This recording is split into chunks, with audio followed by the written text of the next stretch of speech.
Bonsoir à toutes et à tous et bienvenue dans ce journal tout en images de 8 Mont-Blanc. Nous sommes le mardi 30 juin 2020, voici les titres. 2 semaines après leur première grande mobilisation post-Covid-19, les personnels soignants ont de nouveau manifesté ce mardi. Les revendications n'ont pas changé et la colère, elle, est toujours bien présente.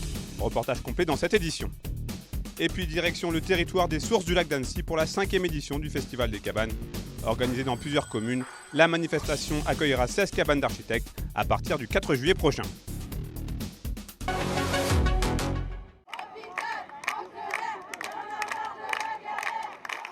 Une centaine de soignants ont manifesté ce mardi matin devant le centre hospitalier Annecy-Genevois. 15 jours après une première mobilisation, les annonces du gouvernement ne les ont pas convaincus. Les promesses faites par M. Macron en février lors du discours de Mulhouse ne correspondent pas aujourd'hui à la réalité de terrain, en fait, aux propositions qu'on a dans le cadre du Ségur, où il n'est fait que mention d'une certaine revalorisation des salaires qui est somme toute relative, a priori vu la somme donnée, et surtout qu'il n'y a qu'une proposition sur la gouvernance intra-hospitalière, sur le moratoire, sur la fermeture des lits et sur nos conditions de travail, c'est-à-dire les conditions d'accueil et de soins qu'on fait au quotidien. C'est pour ça aujourd'hui on est toujours mobilisés malgré ce Ségur en cours. À quelques jours de la fin du Ségur de la santé, Olivier Véran a annoncé mettre plus de 6 milliards d'euros sur la table pour revaloriser les salaires des soignants. Une somme insuffisante pour un personnel à bout. Finalement, on se bat, on ne sait même pas pourquoi on se bat. On perd de l'argent parce qu'on fait grève, on n'est pas entendu. À terme, je ne sais pas ce que ça va donner. Je pense qu'il va y avoir une grosse fuite de soignants. D'ailleurs, on en parle entre nous. Je pense qu'il y en a qui veulent carrément arrêter ce métier-là. Oui, on en est là. On en est à tous se demander qu'est-ce qu'on pourrait faire après. La crise Covid, il y a vraiment eu le avant et le après. Et pas sûr que pour une deuxième vague, il y ait beaucoup de soignants qui soient là, quoi. Beaucoup veulent se servir de cette crise sanitaire comme tremplin pour faire entendre leurs revendications. Hier, on a tous eu cette fameuse prime des 1 500 €.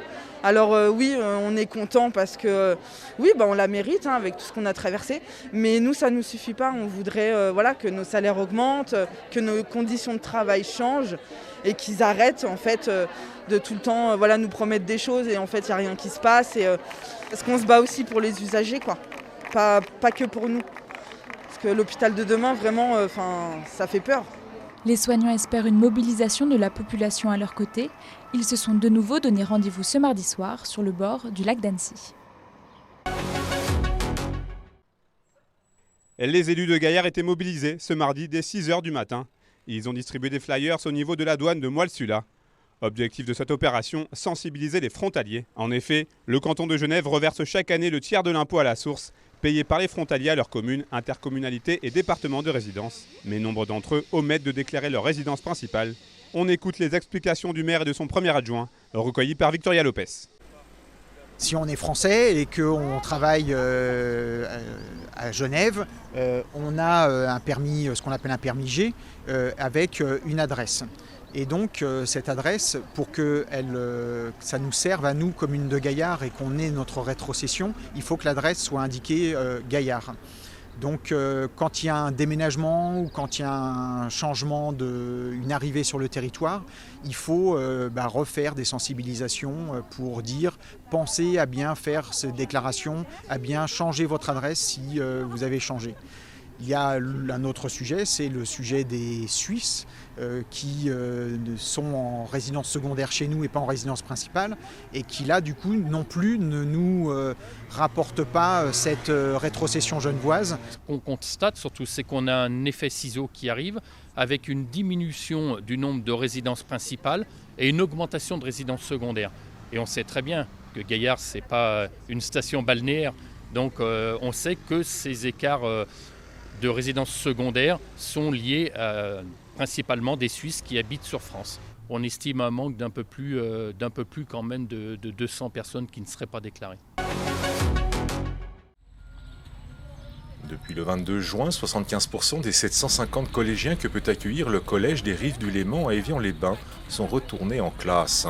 Dès l'entrée dans l'établissement, un protocole sanitaire allégé mais strict les oblige à se laver les mains et à porter un masque. Un masque qu'ils ne quitteront pas avant leur entrée en classe. Une classe qui devient alors leur lieu de vie, un lieu de vie où la distance d'1 mètre entre chacun d'entre eux doit être impérativement respectée. Et une seule règle organise la vie à l'intérieur du collège. Les brassages d'élèves des différentes classes ne sont pas admis. Ce qui a changé, c'est qu'on ne peut plus se déplacer dans la cour librement comme on pouvait le faire avant. Au self, c'est pareil, on ne pouvait plus aller à la table qu'on voulait, c'est pas pareil. Et on ne peut plus trop s'approcher, se prêter les affaires, donc c'est un peu plus pénible. Et le masque, c'est compliqué de garder le masque toute la journée. Symboliquement, c'était important qu'on reprenne le chemin de l'école. Pour les élèves, c'est important que les personnels puissent également mettre en place ce nouveau dispositif, le vivre, le faire fonctionner. Et c'est un signal pour mieux préparer la rentrée de septembre. En tout cas, aujourd'hui, on peut se projeter. On sait faire. La grande idée, c'est l'intelligence collective. Et ça, l'intelligence collective, la mutualisation des solutions qui ont pu être trouvées, je crois que cette période a fait naître justement cette concordance des esprits et des volontés pour répondre à la mission de service public. De la période de confinement à ce retour au collège obligatoire, collégiens et professeurs ont appris une plus grande autonomie pour certains et parfois inventé des outils pédagogiques pour d'autres. Des outils interactifs qu'ils n'hésiteront pas à réutiliser dès la rentrée de septembre. Autonomie. Pour moi, c'est un des mots-clés et qu'il ne faut pas perdre.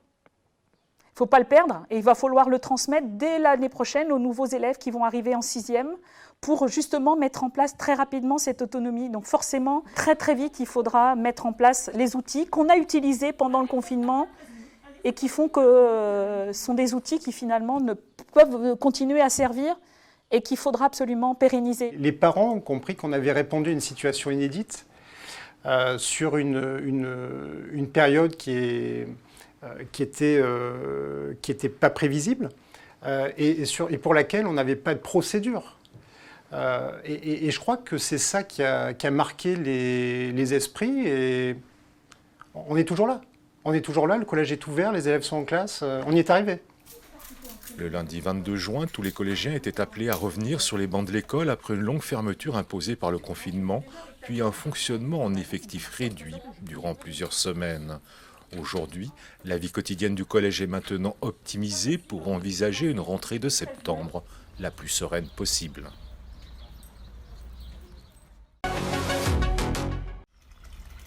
L'association des pupilles de l'enseignement public est née pendant la Première Guerre mondiale. Destinée à prendre en charge les orphelins de guerre, elle s'adresse aujourd'hui à des enfants âgés de 6 à 14 ans, présentant une déficience légère ou moyenne, avec ou sans troubles associés. Et comme tous les établissements scolaires, les activités de ces instituts médico-éducatifs reprennent progressivement.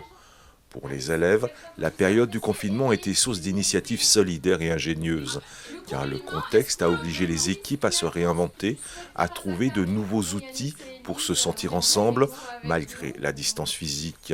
Autant d'astuces pour garder le lien, des dispositifs qui sont désormais maintenus dans les classes. Nous avons été extrêmement surpris, agréablement surpris par la capacité d'adaptation des jeunes, des familles, sur des supports tels que la visioconférence. Il y a même eu des rééducations, des séquences de rééducation en visio.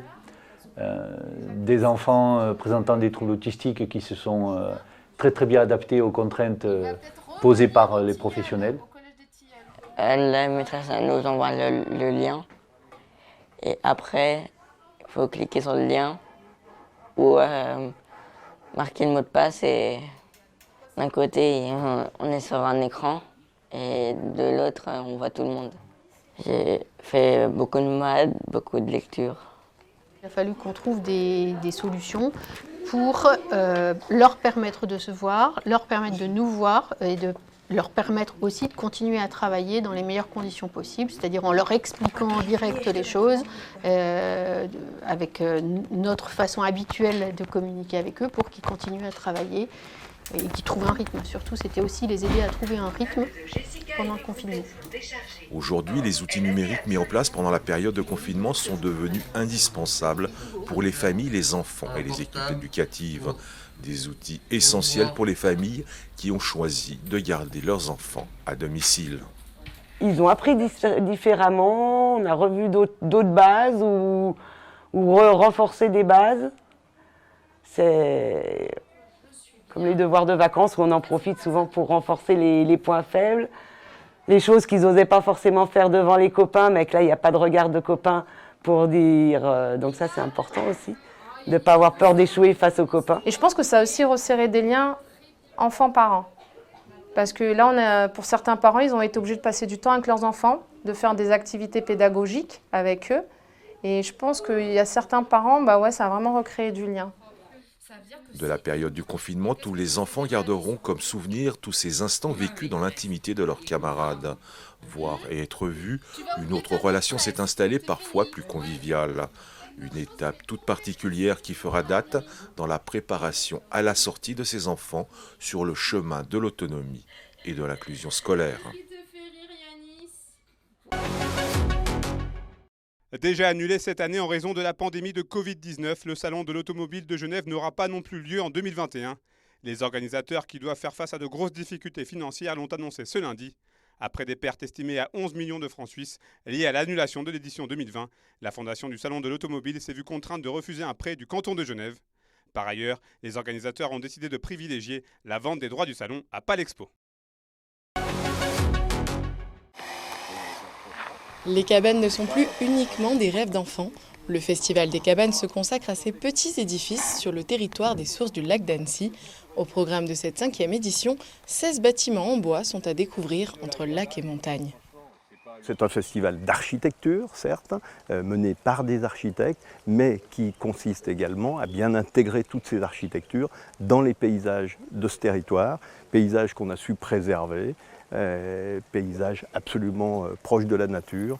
Et c'est bien là le mot d'ordre du festival, repenser l'architecture avec l'environnement qui l'entoure. Nous, ce qui nous intéressait, c'était la question du rapport avec la nature, c'est-à-dire entre l'intervention de l'homme qui fait une cabane et comment ça devient harmonieux ou pas, comment ça s'inscrit dans la nature. On pensait que tourner en rond assez vite, et en fait pas du tout. Les architectes ont plein d'idées, ont plein de propositions à faire, toujours sur le même sujet, la place de l'homme dans la nature.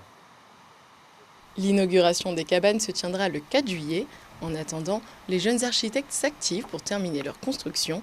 Une opportunité pour eux d'allier la théorie à la pratique.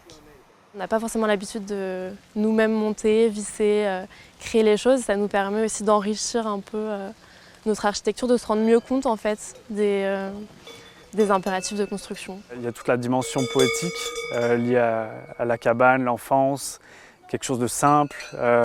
Le bois, qui est un beau matériau à travailler aussi, qui est vraiment intéressant. C'est vraiment source d'apprentissage, le fait de le construire de manière concrète soi-même. Et aussi, dans ces lieux magnifiques, il y a la contemplation qui est forcément là. Et donc, même que lorsqu'on construit ces petits édifices, on a aussi la projection de ce qu'on a construit sur le paysage et le paysage sur notre cabane. Certaines cabanes sont installées dans des champs, l'occasion pour les agriculteurs de sensibiliser et d'échanger avec les visiteurs du festival. Et je pense que ce festival des cabanes peut permettre de remettre en parallèle les choses et puis peuvent recréer du lien et puis refaire découvrir. Et puis nous, en même temps, il faut qu'on en profite pour communiquer sur ce qu'il faut faire ou pas dans la nature, pourquoi il y a telle pratique. Attirant des milliers de touristes chaque année, les cabanes resteront accessibles jusqu'au 15 novembre. C'est la fin de ce journal, merci pour votre fidélité à l'information sur 8 Mont Blanc. On se retrouve mercredi pour un nouveau JT. Passez une très belle soirée.